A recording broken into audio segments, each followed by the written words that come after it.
How are you doing, everybody? Welcome back to the Sean Atwood channel. I'm Ron Swanson, and we are live with Timothy Alberino, and we're going to be diving into his work as not only an explorer and an author, but looking into some of the mythology of the world that kind of bridges some of the things we know with the past. And Tim, thank you so much for being here. Please give us a little introduction and tell us a little bit about yourself before we dive into this. It's my pleasure to be with you.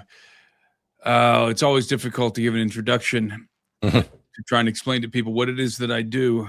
I'm an author, I'm a researcher, investigative researcher, and explorer.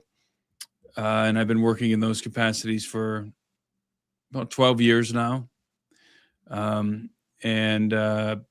interests are wide-ranging, from biblical topics to UFOs and aliens and giants and alternative history and everything in between.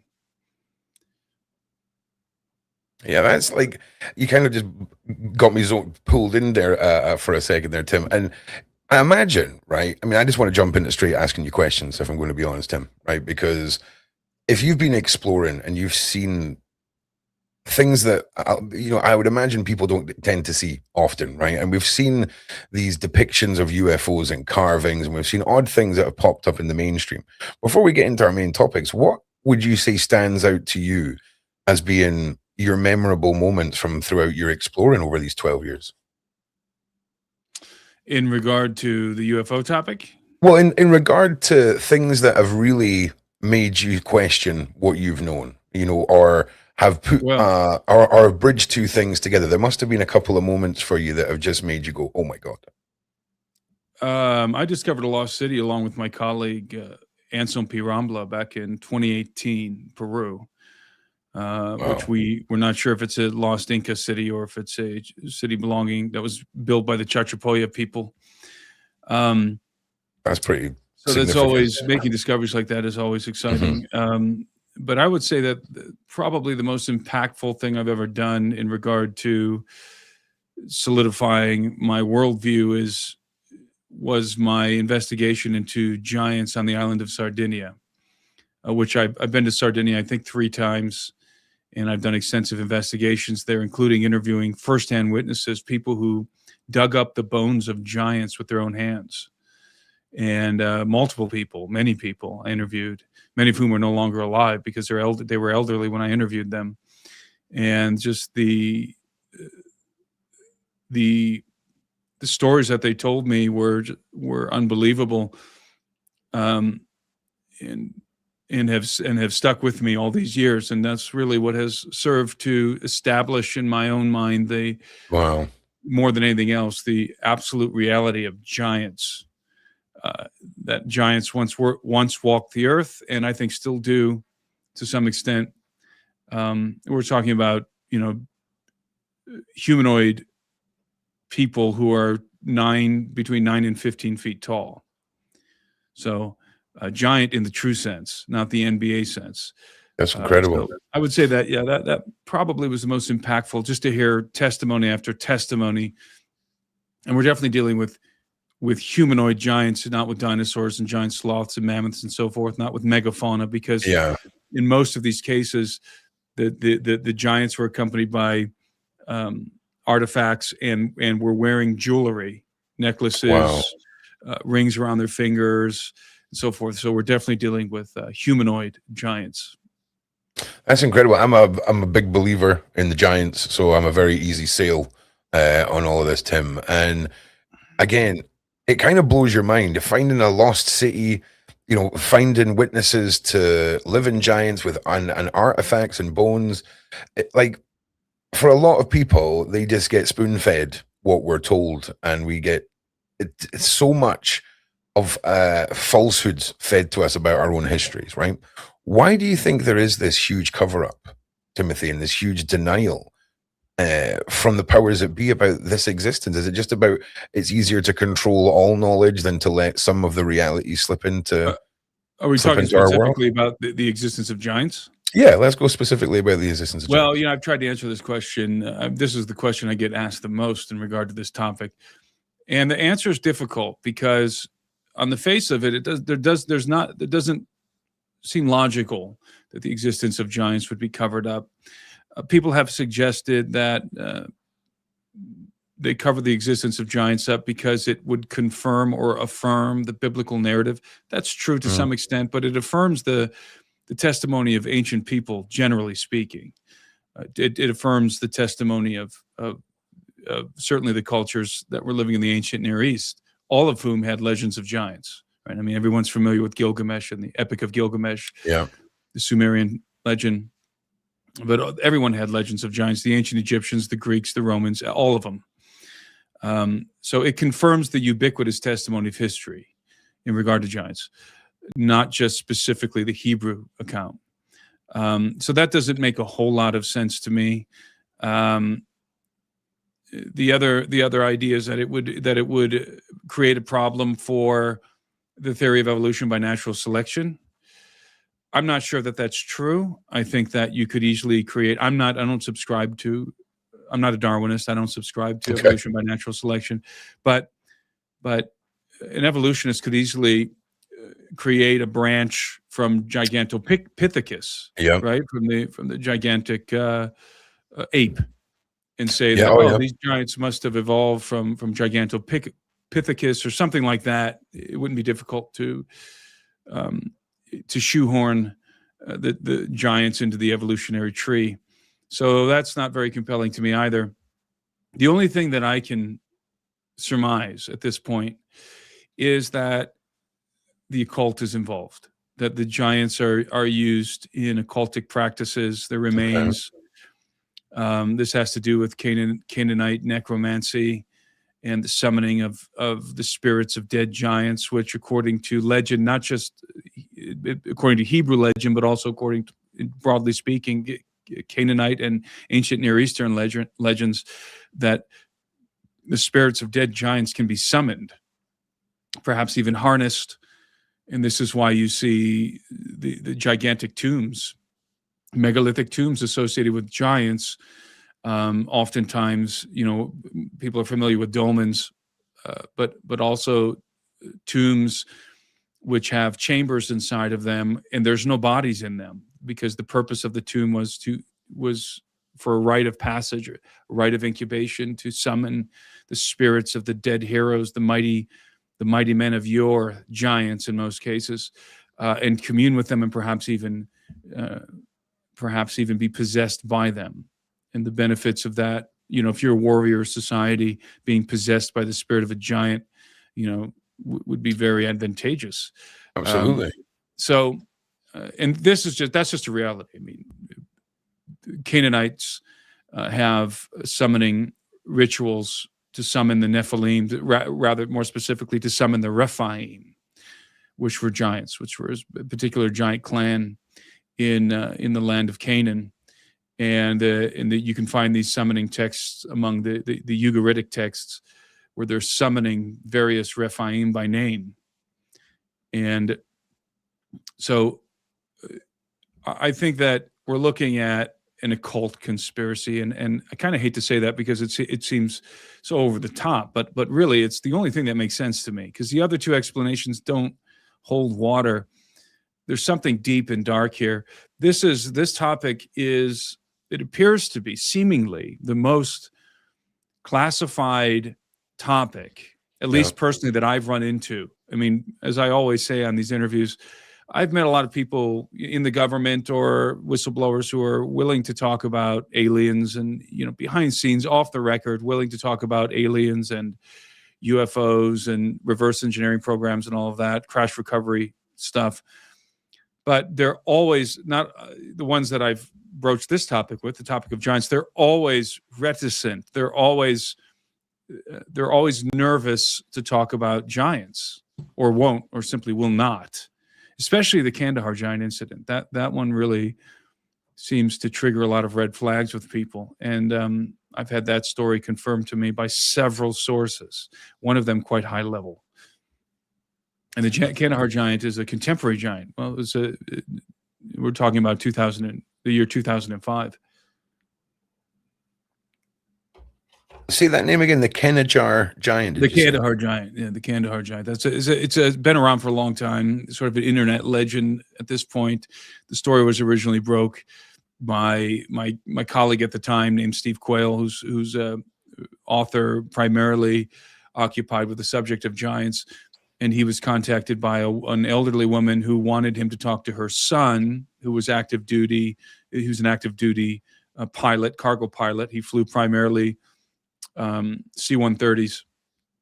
And ultimately, Steve was able to get in contact with this man, and I was able to interview him. Steve and I were able to interview him for a documentary film. Wow. Back in, I think it was 2016 or 2015 when we interviewed him. Okay. And so he told us a firsthand account of flying into, and he showed us, by the way, all of his credentials. He was. I've somehow managed to not hear anything. I mean, I'm sure the side chat knows because the internet is buzzing with this. It was apparently story's been around for a long time, and I'll tell you what. Every time I talk about this, people ask me about it all the time now. Every time I talk about it, the bots come out in force. I mean, the need to debunk this story is remarkable. Major. Yeah. It would be major. And for whatever reason, I mean, I can talk about whatever. I can talk about crash retrieval stuff, gray aliens, alien abduction, all kinds of stuff all day long. But as soon as I bring up the Kandahar giant, the reaction is vitriolic. And people say, you know, there's no proof. This story's been debunked. It's not just one story, by the way. It's not the Kandahar giant. There's one particular incident that I talk about, the one that pilot told us. But it's the Kandahar giants. There's a clan of giants living in the cave systems in Afghanistan, and I would bet my house on it. Okay, because I've talked to operators, and I've talked to SF operators, but also high level individuals in the Air Force, for example, who were commanders, who had personal encounters with these things, and others. So the story, wow, the story has not been debunked, and the individual that I interviewed it's not secondhand, it's not rumor. He literally flew the body out of Bagram, picked it up, flew it out of Bagram, delivered it to Qatar. It was, by the way, it was 10 to 12 feet tall, 1,100 pounds. Red hair, just like that image there. Red hair. That image up, it was delivered when he arrived on the tarmac. When he landed, he arrived in a C-130 to pick up a high-value asset, and he was met on the tarmac by what he thinks were military intelligence, rather either Army or Air Force intelligence. And he called them the babysitters because they stayed with the body, and it was delivered on a pallet. And you know, the load master had to wait before it went on to the C-130, and it weighed 1,100 pounds. The guy, when you subtracted the weight of the pallet, the guy weighed 1,100 pounds, and they estimated his size at 10 to 12 feet tall. I mean, the pallet's about 9. I think those Air Force pallets are 9 by, I want to say 14 feet. And he was in the fetal position. He was hanging off the pallet. 6 fingers, 6 toes, red hair.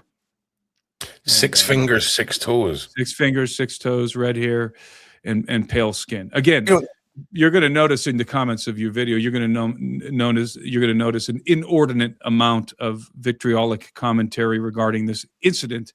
It's like it's just automatically generated whenever the Kandahar giant incident is brought up for whatever reason.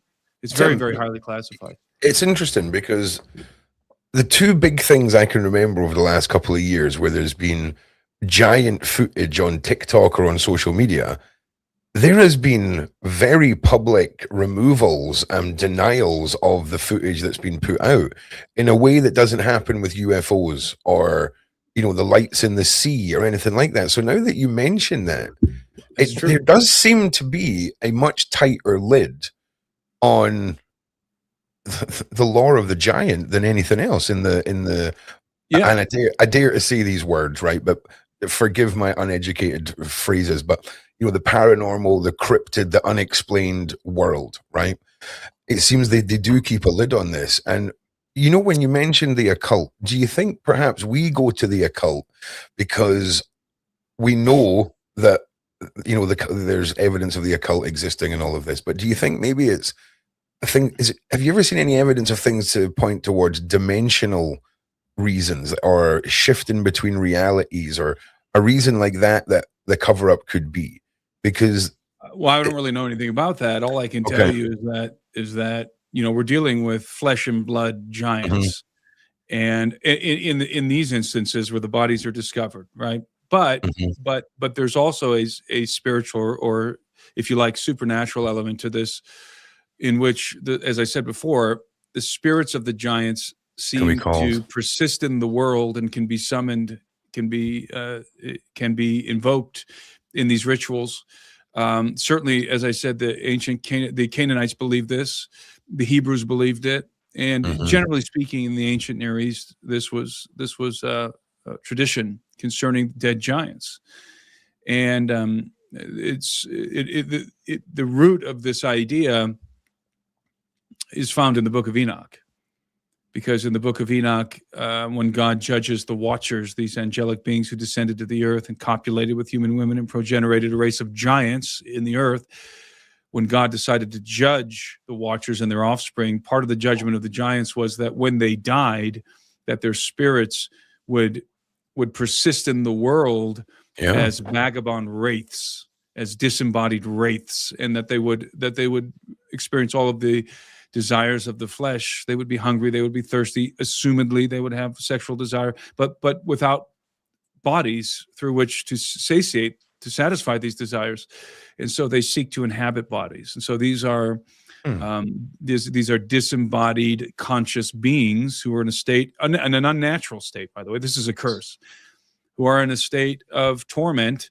And you'll recall that this is actually the premise of the first Pirates of the Caribbean movie. Remember Barbossa and his crew? They had the Mayan gold curse, where all Barbossa wanted to do was to be able to bite that apple and to be able to enjoy the pleasures of corporeal reality, but he couldn't, because during a full moon it was revealed that they were wraiths, and they couldn't eat or drink, and they couldn't enjoy anything.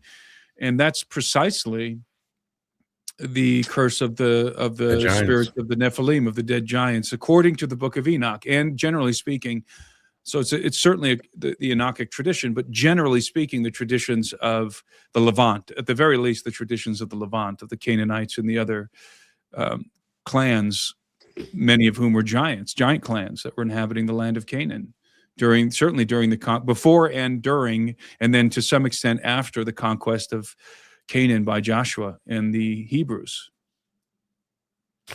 Yeah, it's an incredible topic, Tim. I'm not going to lie. I'm quite new to the flesh and blood reality, and the realness of stories like yours. That have some real weight behind them. Can I just one more question on giants? What's your take on Admiral Byrd's story and the ice wall, the center of the earth, and the narrative of larger creatures dwelling under our feet? So obviously Operation High Jump was real. They went down there, and according to Admiral Byrd's own testimony, they encountered flying saucers, a craft that could go pole to pole, in the blink of an eye. And there was some sort of a kinetic encounter with something. I think that their main purpose was to go down there and dislodge a Nazi base. I think there was a Nazi submarine base down there, or at least that's what was believed, that the Nazis had constructed a base under the ice, because they went down there with Admiral Byrd had some military assets with him, some naval assets. So it wasn't just an exploration expedition; it was a military expedition. And in fact, I don't recall the exact details, but I believe they lost a couple of those assets in some kind of a sortie with an adversary, and that adversary had flying saucers. So, or at least there were flying saucers involved or monitoring the situation. Nobody really knows. Now, that all of that is historical fact. What we don't know is whether or not Admiral Byrd's diaries are real. And in Admiral Byrd's diaries, there's this very colorful story of Admiral Byrd flying over this particular area in Antarctica where he sees that the ice retreats and it's this very lush, verdant area. And he sees mammoths walking around down there and other kinds of megafauna. And it's this very elaborate story where they land and they go down into the inner earth and they encounter different entities and so forth. It reads like fiction because I personally think it is fiction. You think it is? Okay. I'm not convinced that the Admiral Byrd diaries are real. I mean, it doesn't read like a military man writing an account of what he encountered. It reads like fiction. So I'm doubtful that the Admiral Byrd diaries are real, although obviously the Operation High Jump was very real. And the fact that they encountered flying saucers, it's a matter of history. Well, let's tell you what, Tim, I could sit and talk to you about giants all night. I'll be honest with you. I would love to specifically get you back to just really drill into more on giants. They're very, very at the center of my heart with a lot of things that I do, and it would be great to know more. But look, flying saucers, aliens, reptilians, hybrids, humanoids.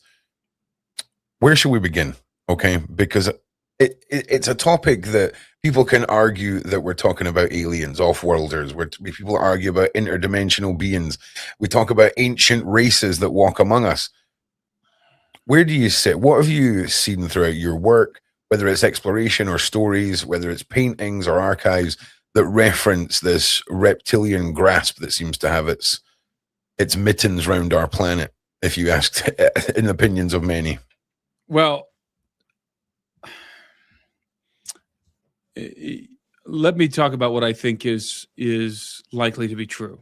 Sure. In all of this, because there's obviously, as you well know, there's the subject of ufology is vast, and there's a lot of lore in there, some of which is substantiated, but most of which is not. So let's frame this in what I believe to be true or likely to be true. I think is the best way to phrase it. Sure. I think that I think that we are interacting with at the very least, with four different races, four different species of beings, if you will. Okay.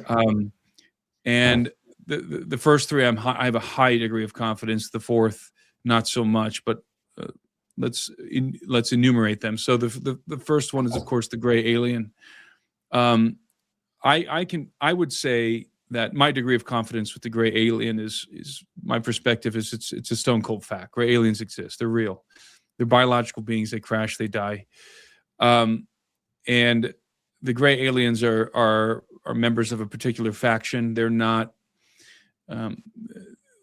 in charge, so to speak. The gray aliens appear to be the small ones, because there's also tall grays, which is kind of a different thing. But the small grays, typical gray alien that's about 3.5 to 4 feet tall, they appear to be managed by another species, which Dr. David Jacobs denominates the insectilins, sometimes called mantids. I personally think that the insectilins manufacture the grays, that they genetically engineer them. Yeah, that's the story that I've landed on, is that the grays are soulless drones created as a worker force. Yeah, I don't know if they're soulless, but I think they may be some kind of cybernetic drone. I'm just assuming a cybernetic component. There may not be one, but they certainly, at the very least, seem to be clones. Yeah. And they're being genetically engineered by the insectilins. And so that's one faction, grays and insectilins. The insectilins are the managers of the abduction program. And that's primarily the activity of the grays on planet Earth, is the abduction program. It's interesting that you mentioned the combination is like machine and flesh, right, with the cybernetic side of it, because the mantis are often referred to as those that like to play around with DNA and machinery and technology and kind of bring it together, right? So it's interesting that you're landing on the same notes that other individuals that I've talked with have. Well, I derive this perspective directly from the abduction material. And when I cite abduction material, I'm talking about primarily Bud Hopkins, Carla Turner, and David Jacobs, along with some others such as Barbara Bartholick and to some extent John Mack, but primarily Hopkins, Turner, and Jacobs. And I think that their work in some regards is unimpeachable. And they all sort of drew the same conclusion. I say sort of because let's put it this way: they all defined the same phenomenon, and the phenomenon, of course, is alien abduction. And it's apparent in their work that the Insectolins are the managers of the program. Okay. And aside from that, I myself know many abductees. Abductees come to me all the time, and abduction is ongoing. By the way, there's a persistent myth on social media that abductions have stopped or that have shifted from physical to non-physical or some nonsense. Not true. Abductions are still happening. We're talking about the physical abduction experience. Alien abduction is a physical experience in every way. I mean, you're physically removed from your environment. It's not astral projection. It's not a supernatural experience. It's not, like tripping on DMT. You are physically removed from your whatever environment you happen to be in. Even if it's in the midst, you could be at a party, and Greys can abduct you. They switch everybody off at the party, and they take you. And when I say switch everybody off, everybody sort of goes into a state of what would be the right way to explain this? Maybe something like a comatose. Yeah. And then when the abductee is returned, everyone is just switched back on. The Greys do this all the time, and there's no reason to believe that the program has ended. So the experience is physical. You are physically transported onto a physical craft, and then you are subjected to physical procedures on board that craft, and those procedures relate to the production of human alien hybrids. Again, under the management of the Insectolins. The Insectolins are managing the program. And again, this comes from the abduction material. And a lot of people are very skeptical about this information because they think I'm pulling it out of thin air. No. There's voluminous data that lends itself to scientific inquiry. And that is, again, to some extent, I would describe it as unimpeachable. I mean, the phenomenon is well documented. The details of the contours of this phenomenon are well documented. That doesn't mean that everything is known about it, but at the very least, we know that abductions are hereditary, and that the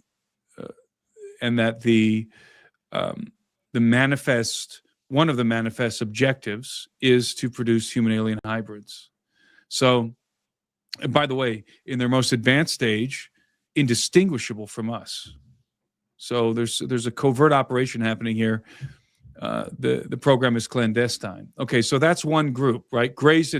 I said there's 4 groups because I'm echoing Eric Davis's comment to Dr. Eric Davis when asked by Congressman Eric Burleson at a meeting in Capitol Hill, what were the various aliens? What were the factions? Davis said there's 4. And I agree with him, except there's 4 different things that I'm enumerating here, but there's actually 3 factions. So the Greys and the Insectolins are one faction, and then you have, of course, the Nordics or the Pleiadians, who are the taller, very comely looking beings. They look like us pretty much, except for their. Most people describe them as being more handsome than human beings, and they usually have blonde or golden blonde hair and fair skin and clear eyes and so forth. And then finally, you have this group that you referenced earlier called the Reptilians or the Reptoids, and that's the group that seems to be there's the least amount of data. I mean, it's very nebulous as it pertains to these things. And Whether or not they exist, I don't know. I suspect that they do, but there's nothing. Again, there's very little data that you could cite. Like when I say data, I was referencing the abduction material. That's data, whether people like it or not. It is data. The abduction stories are consistent, and they're consistent across cultures. Mm-hmm. And it's and the testimonies when collected there and when abductees are interviewed by competent abduction researchers, which I don't really know of any alive today. David Jacobs is still alive, but he's retired. You always get the same story from them. So when it's done competently, because you have to be able to circumvent the screen memories, which surface first when you talk to an abductee. As I said, the program is clandestine. They're not supposed to remember the abduction experience, so they have false memories planted in their minds, sort of as a firewall. And those are called screen memories, you said, right? Screen memories, that's right. So, but the reptilians, everything I've heard about reptilians is all very fanciful. Now, there are a couple of instances in which reptilians show up in the abduction material. I can think of one instance in particular with Ted Rice, who's still alive. Ted was the subject in Carla Turner's book, Masquerade of Angels. Okay. And Ted had a without going into Ted's story, he had some very visceral encounters with reptilians. But again, I mean, it sounds crazy, right? It sounds like I'm too confident about this, right? Well, when you take the abduction material and then you compound it with all of what we know about the crash retrieval program, now all the whistleblowers, things that are being said publicly, things that I've been told privately, we've recovered the bodies of grays and other things, not just gray aliens, other things, but certainly gray aliens in some of these craft. And I have no reason to doubt people who give congressional testimony, but also things that I've been told behind the scenes. So I think that's a very broad view. That's a very broad view of the 35,000 foot perspective. Is we're at least dealing with a handful of different entities here. Now, the nature of these entities, the provenance of these entities, that could be debated. Although I would say this, NASA, I think it was what was it, 2 years ago? I can't remember the details. I'm very foggy on these details, but okay. NASA basically admitted to the world that they had discovered evidence of microbial life on the planet Mars. I don't know if you recall that. I do recall that. It didn't really make many waves. It was published in the media and then it disappeared. And it wasn't, if I recall, it wasn't so direct. It wasn't NASA making a definitive statement, declaring we found life on Mars. Rather, it was, we think we might have found evidence of ancient microbial life, sort of thing. Ancient microbial life on Mars. Microbial life on Mars. So there's just to back up what Tim's talking about right there. You guys can pause it and watch this back if you want. Right. And so the reason why I bring that up is, well, I think it's much more definitive actually than that. I think they have discovered and not just ancient microbial life. I think they found that was from 6 days ago. So what you're talking about is definitely, I remember hearing about this too, but for some reason that's from less than a week ago. But you get that feeling, right, that they test the water. I feel like it's like they're testing the water with public reaction to the possibility of, okay, good. Right. Carry on. And so the idea here is that they,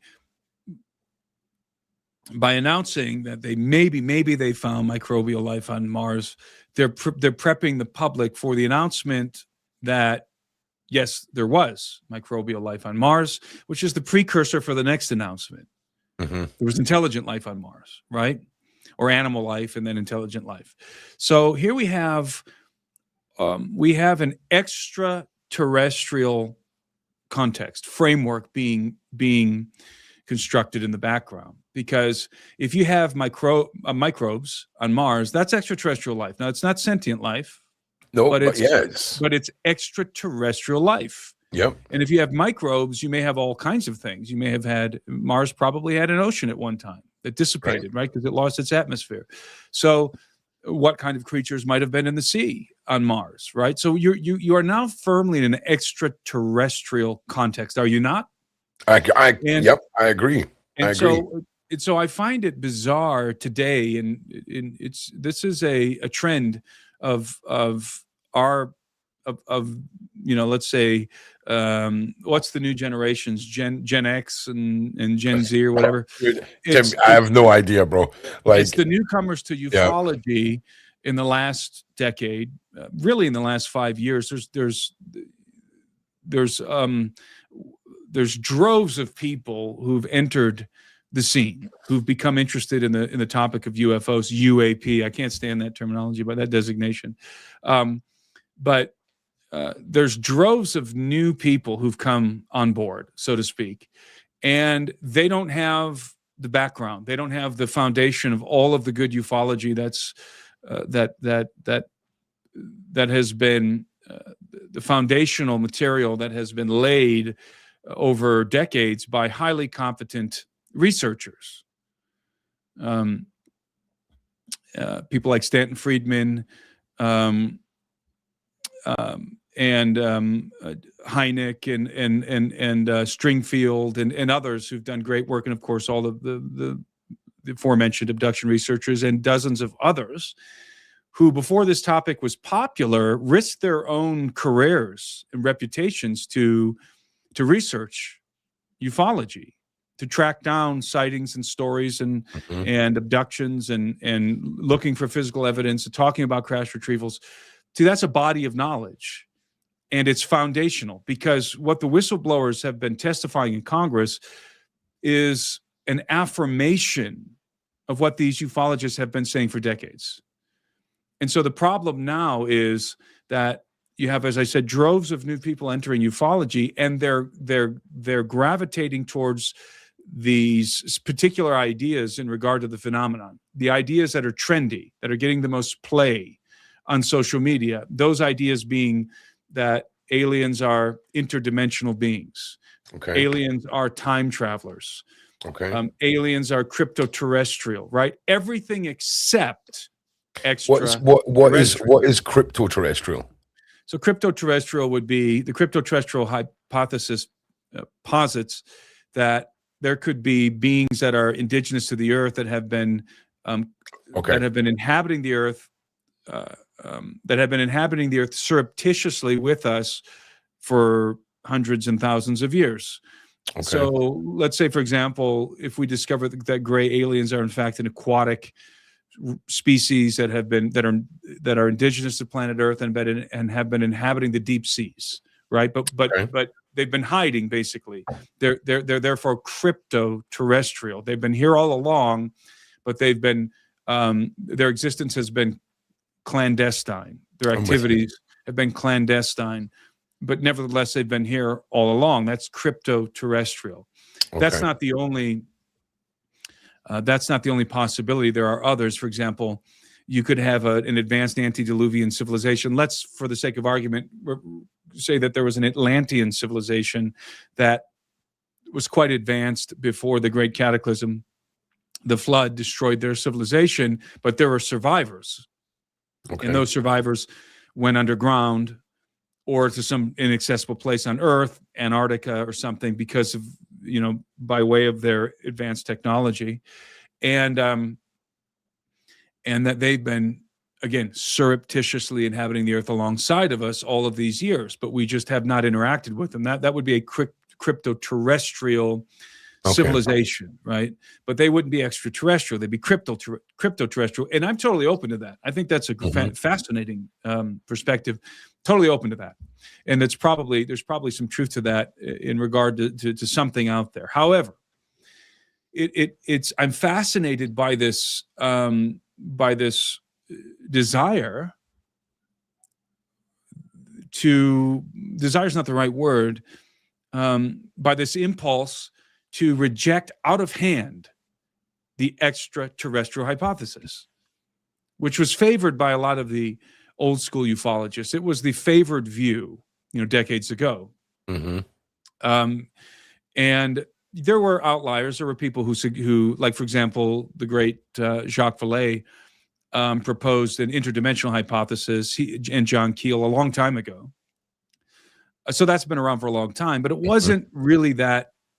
It wasn't really that popular at the time. The extraterrestrial hypothesis was the most popular hypothesis early on in ufology, and now people are, for whatever reason, there's this, as I said, there's this impulse to disregard, to jettison the extraterrestrial hypothesis, and I can't figure out why.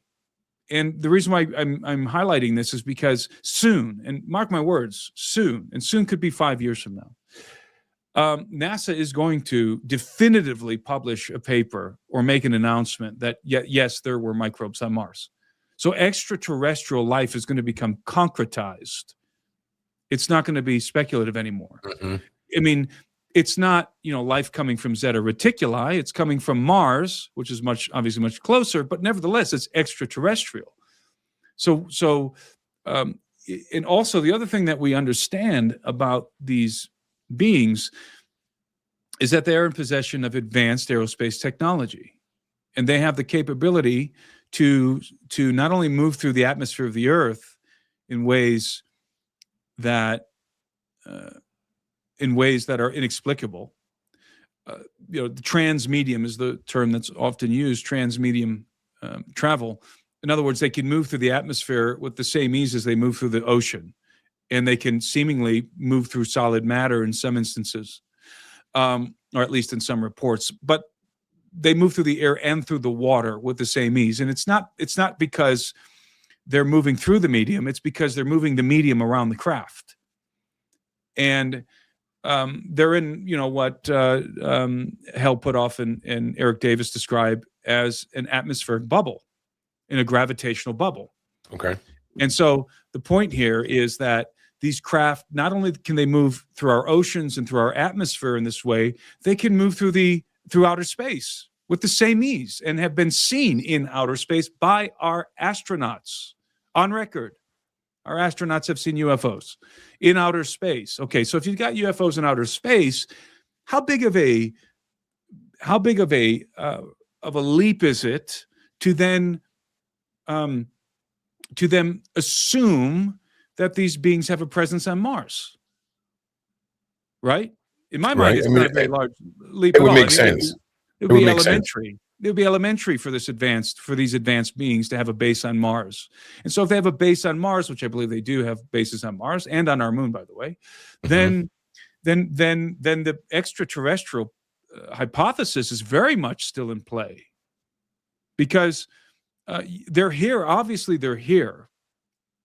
And I do believe that they're at the bottom of our oceans. I think they have mobile bases and they have underground bases, and they're inside of our mountains, by the way, the various factions, and they're operating in our atmosphere.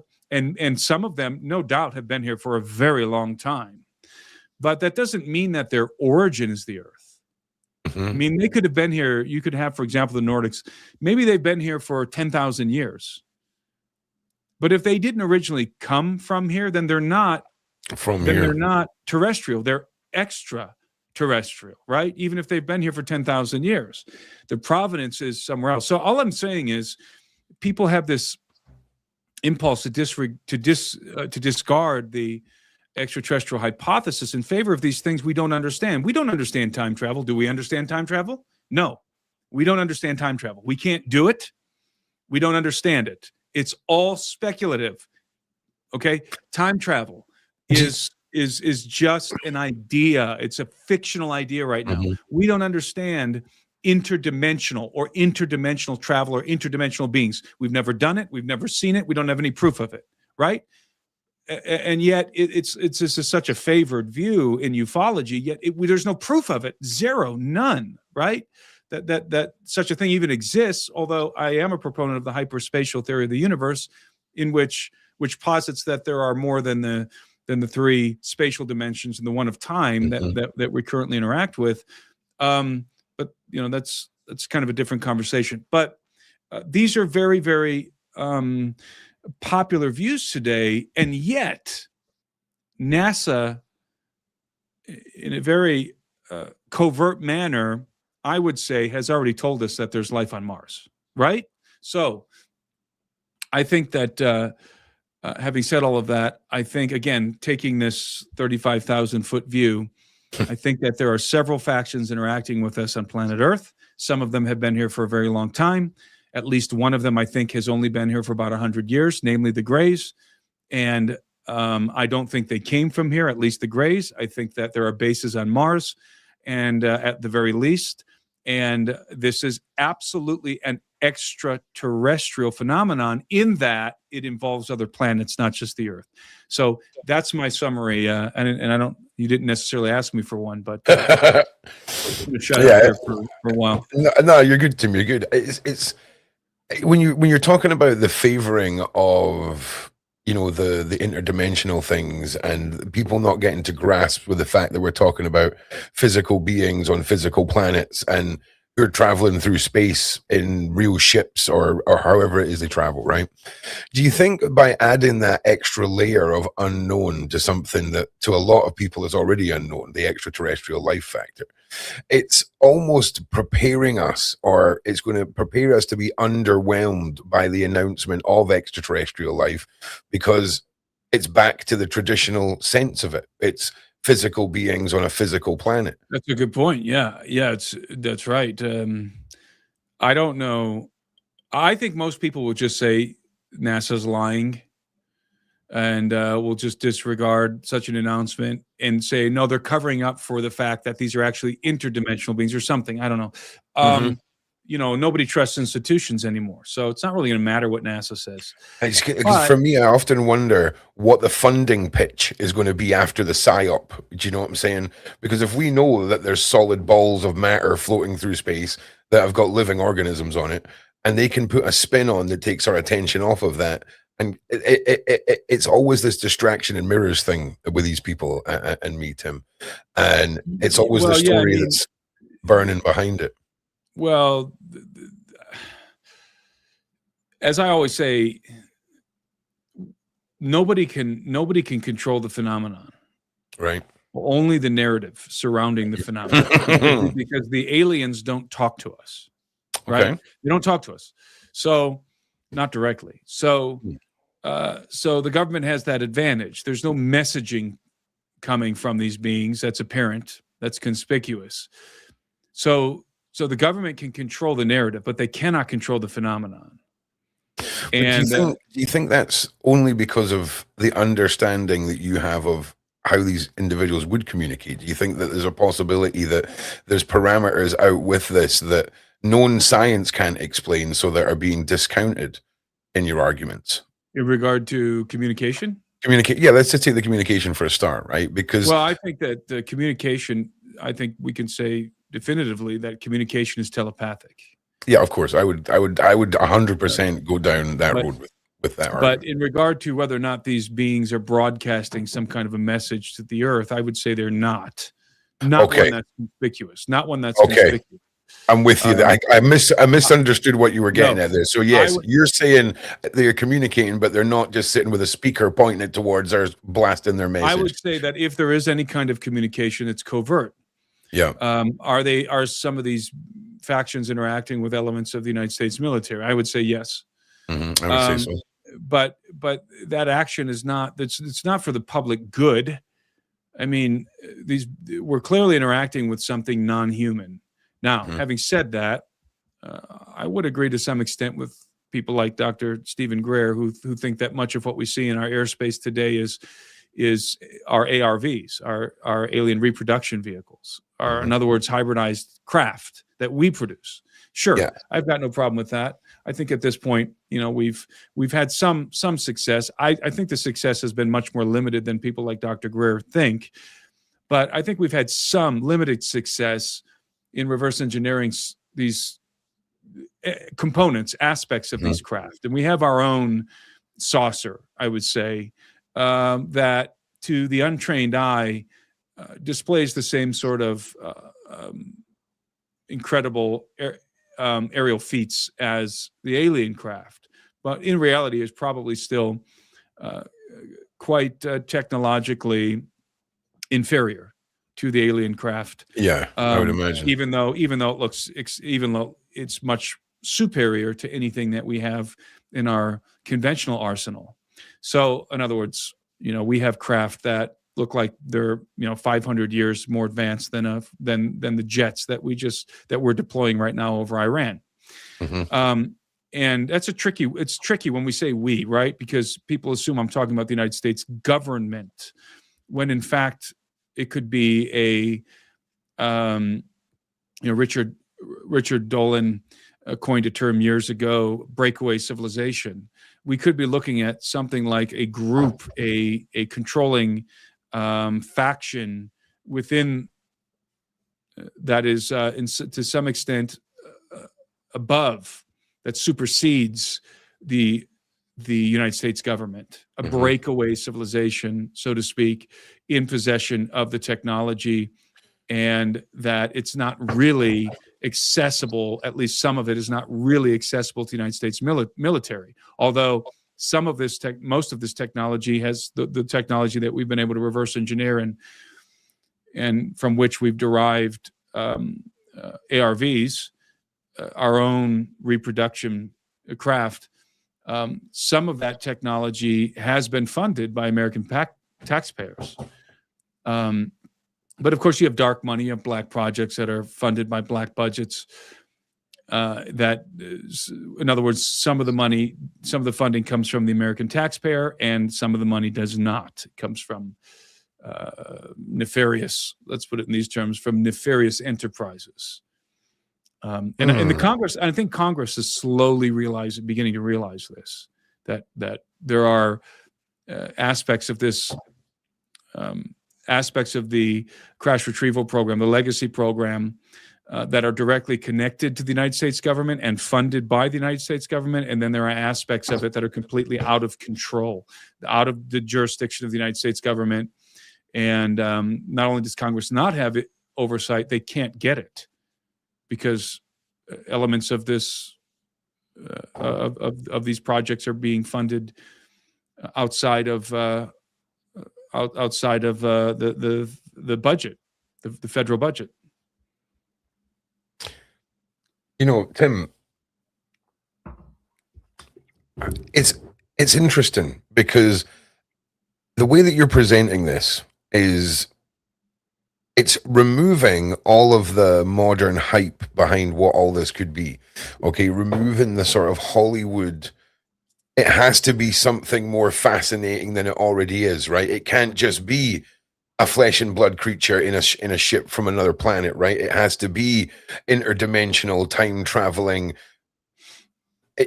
For some reason, the subtleties of the lost knowledge of this world are often blown up in Hollywood so that we miss how subtle they are in the world that we live in. And it almost feels like when you've broken this down, they're trying to do that now with other life, non-human life forms. They're trying to make it so blown out of how already incredible it is. It's like, hey, don't worry about how amazing this already is. Worry about all the unbelievable stuff we're going to stack on top of it. So it's almost like you're focused on how they're getting here rather than the fact that they're here, right? It's a weird game that they play. Now, I don't know what your take is on, and I'm sure you've heard about shamans, magic, and the elements throughout your travels. That is kind of the center of my whole world, is the subtleties of magic that get lost throughout the modern world. How everything's represented in the movies as fireballs and lightning and all this kind of stuff, where you can have a conversation with the world, and if you just listen close enough, it'll answer. That's kind of my mind. And I feel like they're applying the same over-the-top misdirection to this topic as they have to that. And again, I'm not asking necessarily to agree with my beliefs, but it's very interesting how you've broken this down and how my particular life on the spectrum analyzes things. And I can see now that there has been this weird new introduction of hype. it could all be around CERN. There's a lot of weird stuff around CERN that is a conversation for another time. But how do you feel about that as a possibility? I don't know if misdirection is the right word. It's almost like trying to take us off how these creatures exist here, how they got here, rather than the fact that they're here. Does that make sense? Sorry, I've tangented myself a little bit there, Tim. Yeah, I think that some of this is misdirection. Mm-hmm. Because if you just take the testimony of the whistleblowers and then again add in what I would say that we've known in ufology for decades, the reality of the crash retrieval program, Mm-hmm. as David Grush famously said, non-human biologics, which isn't the greatest term, by the way. In other words, we've got corporeal bodies and physical craft that I think it's very possible that all this other stuff is being promoted to what would be the right way to describe this? Because a big metal ship that looks like a car that we could rivet together is exciting enough in 2026, Tim. Like, do you see what I mean? Yeah. If we can put a drone in the sky, right? If we can buy a little drone from a shop and put it in the sky and control it ourselves, I think humans and technology and how we view how amazing something is kind of go hand in hand. And if we can understand what we're seeing, I think it takes some of their ability to control us away, possibly. I think that some of these trendy ideas are being used to obfuscate the tangible realities of the phenomenon. Okay, I'm going to have to Google obfuscate. Hang on a second. You're going to have to hang on. It's the tangible realities of the phenomenon that let's say that the secret keepers, the secrecy group in government wants to keep wants the public not to focus on. What am I talking about? I'm talking about the crash retrievals in the bodies. Because once you start focusing on crash retrievals in bodies, that means that you can start to make stuff. You can look for yes, that's right. You can look for the programs. You can look for the craft. You can inquire about start making patents, Timothy. Patents. But okay, it's money, right? If you start talking about, that's right. If you start talking about interdimensional beings and time travelers and this, there's nothing to patent there. There's nothing. It all becomes very intangible and metaphysical, and it kind of gets everybody arguing about, having these ontological arguments and creating this sort of chaos inside of ufology, instead of everybody drilling down on crash retrievals in alien bodies. And people say, well, this is a famous meme, now that's out there. I used to believe in aliens until the government told me they were real. Right. Well, that's very cute, but the problem is the government is actually telling you they're not real. The whistleblowers are telling you they're real. The government is telling you they're not real. The government is ARO. The all domain. What's the acronym for ARO stand for? I can't remember. The All Domain Anomalous Research Organization Office, something like that. But ARO that's the group that they're the government. They represent the government narrative, the sanctioned narrative out of the Pentagon, not the whistleblowers. Everybody makes this weird. And again, I think that this has been done purposely to the public. People there's been seeds sown into public discourse in ufology to distrust the whistleblowers and to depict them as the government narrative. This is the government lying to me. I used to believe in aliens until David Grush told me they were real. Well, David Grush isn't the government. He's a whistleblower. He's defected to some extent from the narrative, the sanctioned narrative. And if you want to listen to what the government is saying about UFOs, UAP, then go read the reports published by ARO. ARO is the government. And what they're saying is, in no uncertain terms, there's nothing to see here. This is largely debunked. We can't explain all of the aerial phenomenon, but most of it has prosaic explanations. And we haven't found any evidence of extraterrestrial life. We haven't found any evidence of non-human intelligence. There's your government, right? Mm-hmm. So what I like to say to people who present me with that meme, I used to believe in aliens until the government told me they were real. And then I say, no, here's the government telling you they're not real. What now? Mm-hmm. So are you going to use that meme and say, oh, okay, so now I know that the government is telling me that aliens are not real, therefore I'm going to believe in them? I mean, it's all very stupid, to be honest with you. So there are a lot of chirping birds right now in ufology, and everybody's talking about time travel, and everybody's talking about interdimensionality, and everybody's talking about all these other ideas, when all we should really be concerned about right now is, where are these projects? Where are the bodies and the craft that have been recovered? Yeah. And how is it that all of so much of taxpayer money has been dumped into these things and there is zero oversight? You've taken our money and then you've lied to our faces. There's zero oversight. So that's the conversation that the secrecy group does not want us to have. And that's what the congressmen and women who are working on this problem, that's what really is grinding their gears, is that they have run up against a program that it seems to be explicitly, intentionally designed to circumvent them as congressmen and women, right? To circumvent oversight, congressional oversight, and therefore the oversight of the American people. And so the problem is, and there are some obviously legitimate reasons for some of this. We want to maintain a technological advantage over our adversaries, certainly. But the basic realities of this phenomenon need to be told to the public, that we have recovered craft that is non-human in origin, and we have recovered bodies that are non-human, right? That basic reality needs to be, at this point in time, it just needs to be told to the American people and to the people of the world.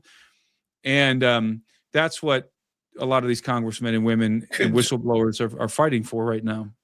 Tim, could we not argue, right, that in the grand scheme of space, these factions and what seems to be a battle to keep it all secret on Earth, I mean, when we talk about crashed ships, I often ask myself, is it not out of the rule of question that if these creatures, these other races, if they had the ability to travel through, say, I don't know, let's just use like a Stargate for an example, some sort of portal thing, go through one end to the other, that could be repackaged and misconstrued as interdimensional? Because I believe, precisely. I mean, I've got to kind of argue that if I was an insectoid, right, and I took a bunch of my enemies, or if I was a Nord and I wanted to expose the Greys, I would just catch a bunch of them, stick them in a metal tin, and throw them against Earth, and hope the Earthlings find it, so that they're presented aliens in a way they can understand, right? Oh, it's a ship.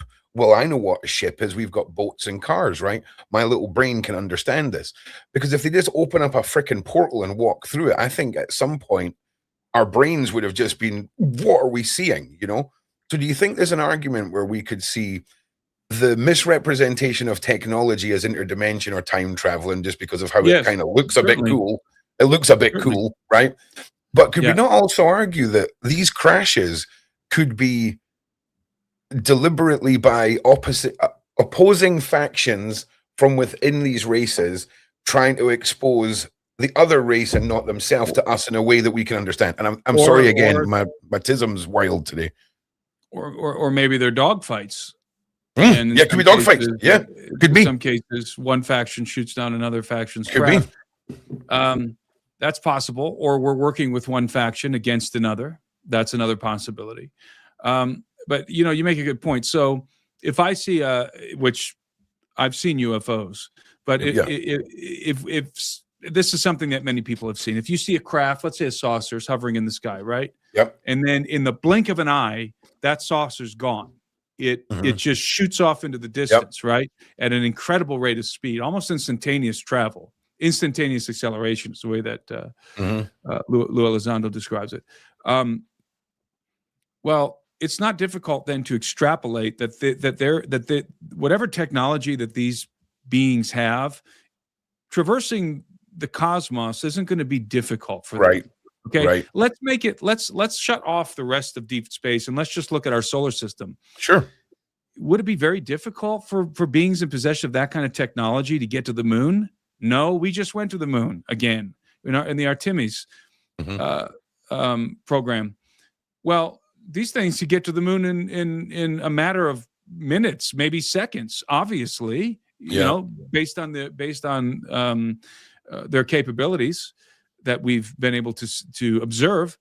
Well, then, is it that much of a leap to think that they could also get to Mars with ease, or Venus, No, or the other planets aren't supposed to? No, I mean, I think we can extrapolate that. Okay, if they can do these things, if they're displaying these kinds of aerial maneuvers in our atmosphere, then they're probably doing them in outer space. So yeah, it's the basic math. What's the need? Here's my question. What is the need? Why do we need another theory? That's my question. Why do we need an interdimensional theory or a time-traveling theory? That's what I wonder. And I'm not necessarily opposed. Interdimensional doesn't really mean anything, but the time travel thing, okay, that's interesting. I don't think either of those are well. Certainly the time travel. I don't think that we're dealing with time travelers here for several reasons. But what's the need? Why do we have it? What's the reason why people feel like we have to come up with another explanation?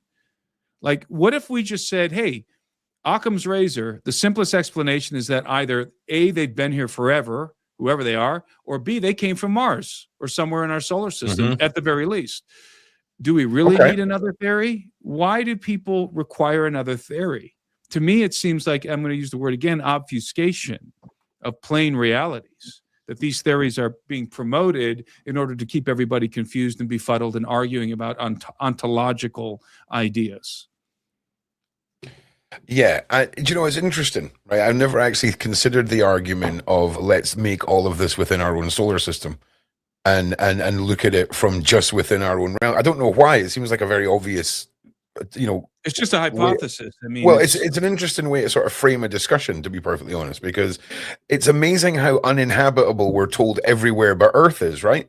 It's almost like, hey, there's no point in going there. Okay, I believe one of them is just like it rains lava and stuff. It's doesn't sound like we ever want to go there. Doesn't even sound to him like we want to invest any money in going there. But it doesn't even matter, because if these beings are inhabiting the deep oceans right now, if they got a mobile base on the bottom of the ocean, which I think they do, and if they're under the ground, what problem are they going to encounter building a base on the surface or in the interior of Mars? They're not going to encounter a problem. Why couldn't they create their own atmosphere and use their technology to be able to? We could build a base on Mars if we could get there. So bases on Mars is a piece of cake for these guys. Bases in the interior of these planets is a piece of cake for these guys, based on the technology that they apparently have. So my whole point here is riffing off something you said earlier. I do feel like there's an intentional, there's somebody is purposely injecting chaos into the UFO community and promoting certain ideas to obfuscate the plain realities. That's my personal observation. It's almost like the more we've dialed in, the broader they've made the scope. If I'm being honest with you, it's like the more people have gotten closer to sort of understanding what's going on, they throw in a whole bunch of other stuff to just muddy they really do. You've nailed it. Right. And to be honest with you, Tim, right, I genuinely could sit here for the next 4 hours listening to you, you know, putting this all, telling us how to frame this in a little bit of a less unbelievable way, right? Because when we dial it back to living, breathing, sentient beings traveling as we do, it kind of puts it in perspective just how much has been put out there to kind of mislead and guide us. Now, here's the thing. When we talk about talking through telepathy and things like this, depending on the person, will depend on how they observe how that interaction has happened with them, right? So we will get misconstrued. It's a spiritual thing. It's an interdimensional thing. people will strip it down to the bare science and be like, oh, I understand, it's telepathy. But do you think that humans, there's so many of us, right, that we're never all going to see the one thing in the same way, and we're never all going to land on the same page, regardless if the science is screaming it in our face, the testimonies, all of it? Are we past resolution as a race? Do you really think? Well, obviously, everybody brings their own their religious and cultural ideas to the topic. So everybody, I once used the Tupperware analogy that we all walk around with Tupperware in our arms, and as we go through the world, we have these, each of our Tupperware containers is labeled, conveniently labeled. It's everything's categorized. And there's a taxonomy that we're familiar with and comfortable with. And so as we move through the world, we just sort of file away everything that we encounter into one of these Tupperwares. And then we can feel like we've made sense of the world. And so everyone does this. And the problem is that we're not allowing, if we do that, then we're not allowing the phenomenon to be what it is. We're trying to force it to be what we want it to be what we think it should be. And if you come from I call them consciousness bros. If you come from the consciousness bro background, and the ayahuasca and the DMT and all that, and the meditation and the transcendental stuff, if that's your background, if that's your world, then when you approach this topic, you want to make it all about, consciousness and the, vibrations and different dimensional stuff. That's your background. That's your container. If you're coming from a Christian worldview, as many of my colleagues do, then you want to make this all about angels and demons. And primarily demons. And this has to all, because that's what your Tupperware, that's the only way you can categorize it. You got to stick it in that demons Tupperware that you're carrying around with you. And that's the way you approach it. I mean, if you're coming from a purely scientific background, let's say agnostic or atheistic background, then you're going to be more intrigued with the time travel aspects, the potential time travel aspects of this, or the crypto-terrestrial or extraterrestrial hypothesis, or whatever. Everybody's coming to this, approaching this, because the phenomenon doesn't tell us anything about itself. That's the problem. Okay, if it did, accurate you are with all this. We wouldn't be arguing about it, right? If the phenomenon had made itself apparent and conspicuous in its intentions and its designs and its nature and its origin, there wouldn't be all of and if the government had been honest with us about this, there wouldn't be all of these different ideas floating around. We'd be settling on just a couple at this point. Yeah. But as I said earlier, the phenomenon does not communicate with us, not directly and not universally, not corporately at least.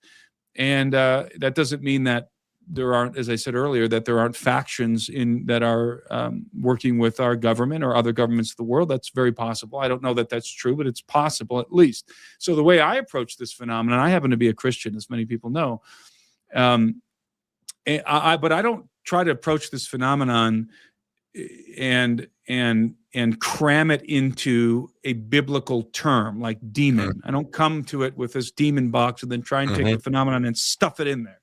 Yeah. And then pat myself on the back with the satisfaction that I've solved the mystery. No, I just let it be what it is. I try and understand the contours of this thing and try and distill down what can we say with a deal of what can we say with a degree of confidence about this phenomenon? What can we say? And then based on those things, begin to extrapolate and hypothesize various ideas. And because I don't believe that any of this threatens my worldview. I don't believe any of this threatens the biblical worldview. And a lot of Christians feel like it does. But I don't, because I have a very expansive biblical paradigm. And unfortunately, many Christians do not. They have a very rigid, inflexible paradigm that doesn't allow for the existence of extraterrestrial beings. I'm with you. Yep. But mine does. Again, and if there are microbes on Mars, then there is an extraterrestrial reality framework, context, 100%. Automatically, right? And to which we have to acquiesce. And it's just another component of reality, just like robots and artificial intelligence components of reality that we now deal with, that we now encounter and interact with in our everyday life, that 20 years ago would have seen science fiction. But today it's not. The same is going to be for this idea of extraterrestrial life in 10 years from now. It's just going to be another component. We have robots, we have artificial intelligence, we have extraterrestrial life. I agree. I agree. And 100%. People are just going to have to deal with it. People are very much going to have to deal with it.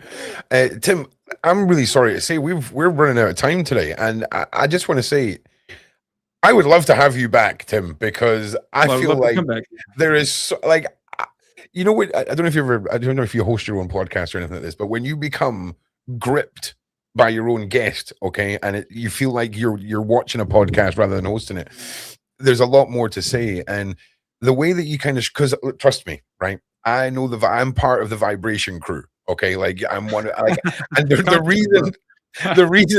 reason for this, Tim, right, is I have zero interest in blind faith. I wasn't religious. I don't believe in anything off of blind faith at all. I'm very religious now because I had a very profound religious experience. But I'm very much like, I'm definitely not a trust me bro. I can't buy into that. So everything that I've experienced on my kind of journey, okay, has been me witnessing or experiencing firsthand. And that's what I kind of lock in with and kind of go, well, I know that I can prove to myself, and I'm not about here to prove to anyone. It's just about my own personal journey. And you strike me as an interesting person because you're stripping it all back to what it was in the beginning, right?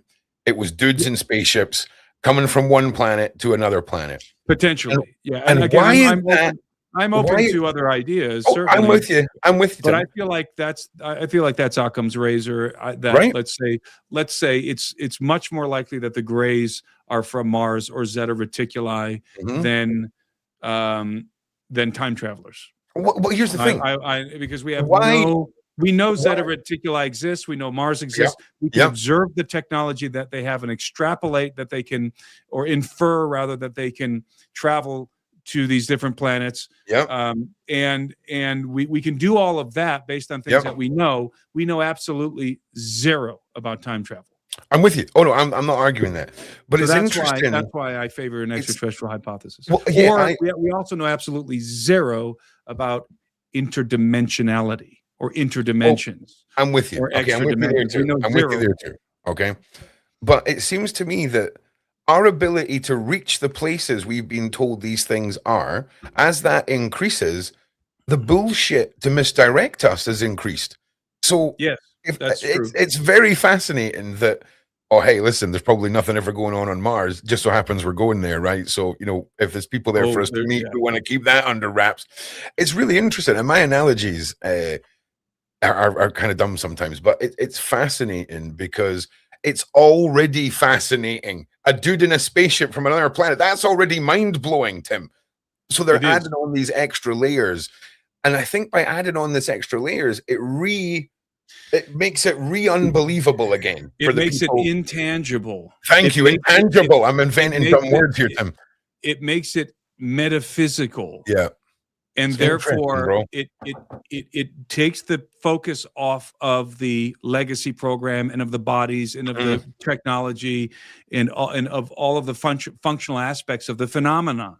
Yep. And that's what they don't want us to be focused on. That's exactly it. And do you know what? It's a great place to put a pin in it, Tim. But quickly tell everyone what you've got coming up with your books. All your links are in the description. Tim, you will definitely be back. Sarah will be sending you an email tonight. Sarah's watching, my producer, so thank you.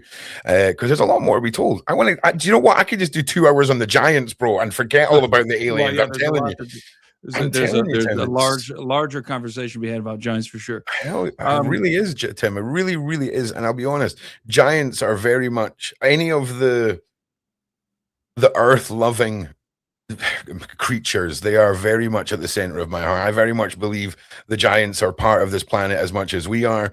You know, you're talking to somebody who hasn't ever seen one, but I can show you footage of what looks a damn sight like a little fairy flying past my head. There's a lot of stuff, okay? But I think a lot of people write off the the creatures that we share this ball with, not the ones that have visited here, but the ones that grew up here. And I believe that giants are one of them, and I can't wait to hear more. So tell us a little bit about where everyone can find your stuff, Tim. And well, I have I'm on social media. My handle's always the same, Timothy Alberino, at Timothy Alberino. I have a YouTube channel, and I have a members community.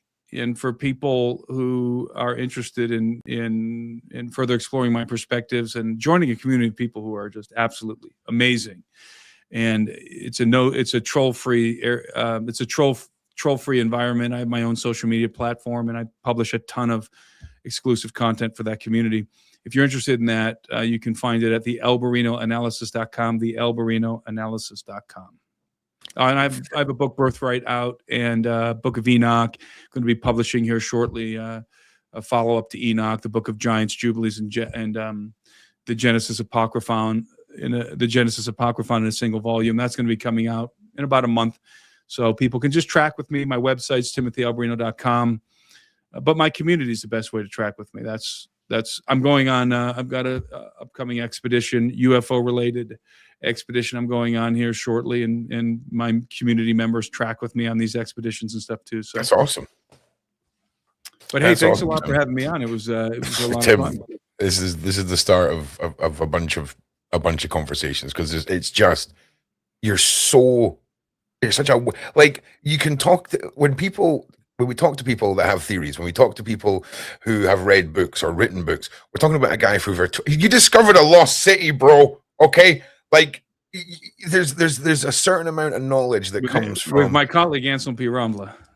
Yeah, okay, big shout out to the colleague too, right? But when it comes to holding ancientness in your hands, when it comes to speaking to people who've been entrapped in culture, I'm making up words again, Tim, in cultures that have been lost or forgotten, it's the forgotten knowledge, Tim. And when we talk about isolated and lost tribes and all of this kind of stuff, that is where it's, in my humble opinion, going to have those elements of that lost knowledge, whether it's how they freaking built the pyramids, where the giants come from, what fairies are, whatever.